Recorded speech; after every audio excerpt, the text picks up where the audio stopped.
This week, social media has been abuzz with questions around the singing of anti-apartheid struggle songs following the EFF's 10th birthday celebration rally. South Africans often break out in song, whether at political rallies or sporting events.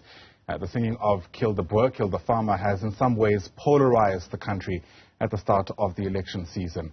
DA leader John Steenhuisen has now written an open letter, we're told, to President Cyril Ramaphosa, asking him in some ways to intervene. But what can we make of this moment and perhaps others where we can draw parallels? Let's bring in Tessa Dooms, who's part of the Rivonia Circle. That's a think tank based in Johannesburg. She joins us via our video link this morning. Tessa, great to see you as always. Thanks so much indeed for making time. And we're speaking to you off of the back of an opinion piece, a column that is published in the Sowetan, where part of what you do is draw parallels between the singing of songs in crowds and politics. Help us as a start connect those dots. Thanks, Ayanda. And so the argument that I make is that singing together has always been a form of building power, whether it's been in religious settings or whether it's been through sport. Part of the reason why song is a part of those interactions. So I'm not even talking about just locally. If anybody follows English football, you'll know that song is a big part of the celebration of sport there. And it's about building camaraderie and solidarity. When people sing together, and I've been a singer my whole life, so singing in harmony is something that requires you to work with others, to acknowledge others, to see others, and to be in solidarity with them. It's a way of saying that we are better together than we are apart. And that's why I made the link into politics and why it's so important in politics in our context, because it is a way of unifying people. It is a way of bringing people together and giving them a sense of a common identity even, and a shared sense that we are in this together. Yeah, as a singer, you'd know that a big part of making sure that the song, which is sung by the collective, sounds right, is not only about singing, but also about listening. Absolutely, and we need to listen to each other more.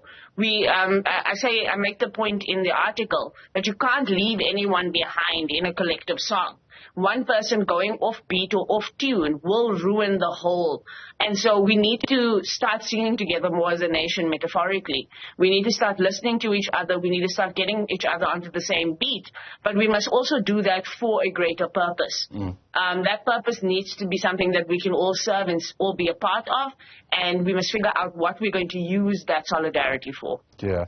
Does it matter, if we're going to build this country, Tessa, does it matter what the song is actually about? Because singing together is one thing, but what we're saying in our messaging, some people might say, is another. Yeah, I mean, that also depends on the song. It depends on many things and the context, right? In the context of political songs are both literal and metaphoric. That's always been the case. And I make this example in light of knowing that the Kill the Boer song has been incredibly polarizing. But it's not an instruction, and I think that that's been something that has been said a number of times over, even during apartheid, where the song was being sung in the midst of struggle. Black people didn't have guns to shoot with. They weren't shooting at anyone. The point was that there was a need for collective action and a resistance against the kind of violence that the apartheid government was perpetrating. That was what the song meant. What the song means today, and the reason why Julius Malema particularly sings the song today, is to pay homage to particularly Peter Mokaba. It is a tribute to struggle and the struggle of the apartheid era, as opposed to a moment now. I was at the stadium, the FNB stadium, when the EFF had their celebration. I can tell you it wasn't an instruction because I didn't take the instruction. I barely heard the song being sung. That's how incidental it was. It really wasn't an instruction to anybody. And I think it's important for us to think about what songs mean in those contexts.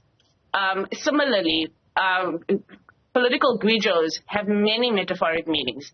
Earlier this year, I led a song in a public gathering saying my mother's a kitchen girl, my father's a garden boy. My mother's not a kitchen girl. She's never been a kitchen girl. She's been a factory worker. My father's not a garden boy.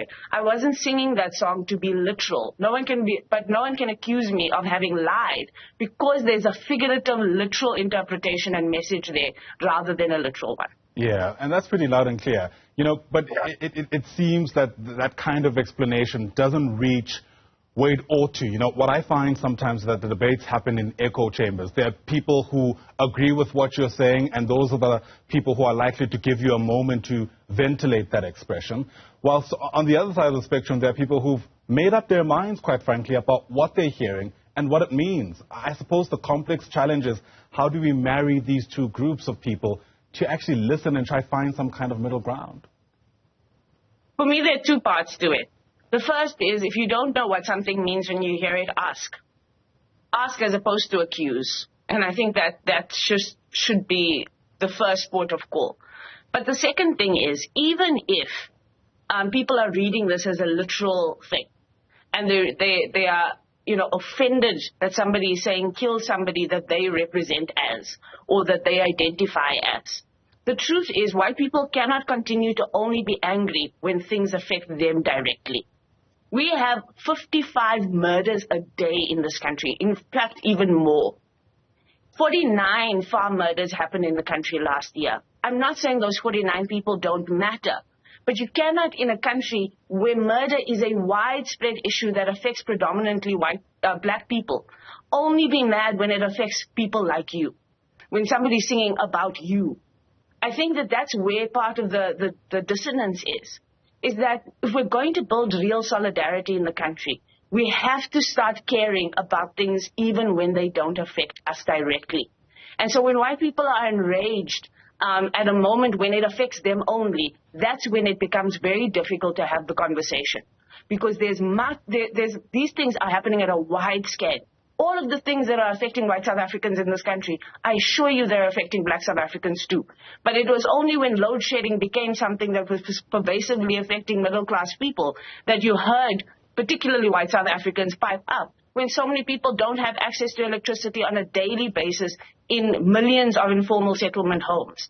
And so we have to challenge the idea that it only matters when it's you. If we care about the country, and not just about ourselves. And we must care about the country as a collective, because if the bottom falls out, we are all going to suffer. Then you must care when it doesn't only affect you. And that's where I think white people in this instance are getting it very wrong. Yeah.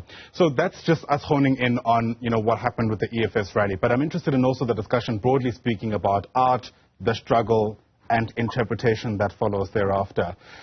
The controversy around, I think it was the Spear of the Nation is what the painting was called, of the former president, in an interesting depiction, right? Interesting commentary also emerged from that moment, with people who had taken offense because of what they considered to be a literal depiction of Jacob Zuma, and other people who said that it actually tells a different story. It's a different messaging completely.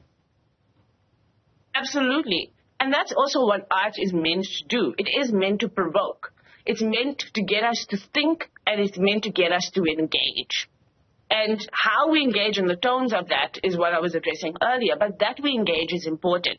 Part of the other point I make in the Sowetan article is the thing that the EFF did that we completely are skipping over because we're having this conversation about the song. Was the thing that they brought us there for was that big moment of Julius Malema rising on that stage, right? He was trying to create a moment of spectacle, a moment of art, something for society to talk about. That is what art has the power to do. So even when we were talking about the spear painting was a moment that was giving us pause, it was giving a shock effect. That's what art does. The thing that I think we can also learn from art and the moment is that if we decide to come and engage, we must be engaging in good faith. We must be engaging, wanting to understand, not only wanting to be heard. And if we don't do that, we miss opportunities for learning, for growth, and especially in a country that is as diverse as ours, hearing people is more important than being heard most of the time, if you too want your voice heard.